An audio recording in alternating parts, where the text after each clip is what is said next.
ഈ മരണത്തിനപ്പുറത്ത് സംഭവിക്കുന്ന കാര്യം ഞാൻ പറയാം. ഒരാളിപ്പോൾ മരിച്ചാൽ മരിക്കുന്ന സ്പോട്ടിൽ അയാളുടെ ശരീരത്തിൻ്റെ ഗന്ധം മാറും. ശരീരത്തിൻ്റെ ഗന്ധം മാറും. ഈ ശരീരത്തിൻ്റെ ഗന്ധം മാറും എന്ന് പറയുമ്പം അതിനാണ് നമ്മൾ ഈ സ്പ്രേ അടിക്കുന്നത്.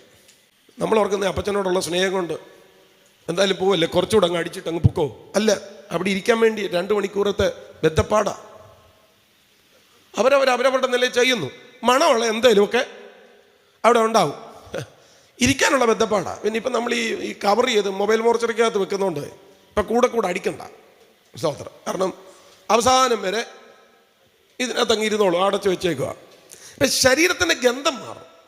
നിങ്ങൾ കേൾക്കണം, ഈ 3 ദിവസമാകുമ്പോഴേ അതിൻ്റെ ജൈവ പ്രക്രിയക്കകത്തോട്ട് ശരീരം പോയാൽ ഇൻറ്റേർണൽ ഓർഗൻസ് എല്ലാം മെൽറ്റാകും.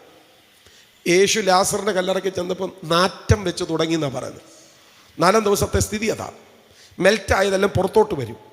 3 ആഴ്ചയാകുമ്പോഴേക്കും മുടിയെല്ലാം കൊഴിയും, നഖമെല്ലാം ഊരും, അസ്ഥികളെല്ലാം ബന്ധം വിട്ടുപോകും.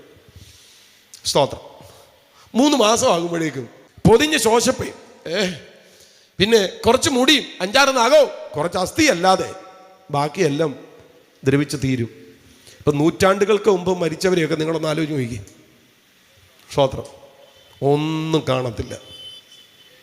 പക്ഷെ നിങ്ങൾ കേൾക്കണം, യോഹന്നാൻ 5:25 28 പറയുന്നു, ഇതിങ്കൽ ആശ്ചര്യപ്പെടരുത്, കല്ലറകളിലുള്ള എല്ലാവരും അവന്റെ ശബ്ദം കേൾക്കും. ശരീരം ദ്രവിച്ചില്ലാതെയായിട്ടുണ്ട്, പക്ഷേ മനുഷ്യപുത്രന്റെ ശബ്ദം പുറപ്പെട്ടാൽ കല്ലറകളിലുള്ള എല്ലാവരും ആ ശബ്ദം കേട്ടേ പറ്റൂ. നന്മ ചെയ്തവർ ജീവനായും തിന്മ ചെയ്തവർ ന്യായവിധിക്കായും എഴുന്നേക്കും.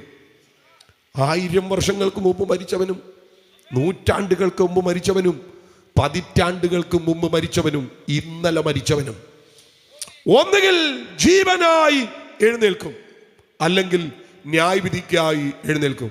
അതാ പറയുന്നത്, ഇതിങ്കൽ ആശ്ചര്യപ്പെടരുത്.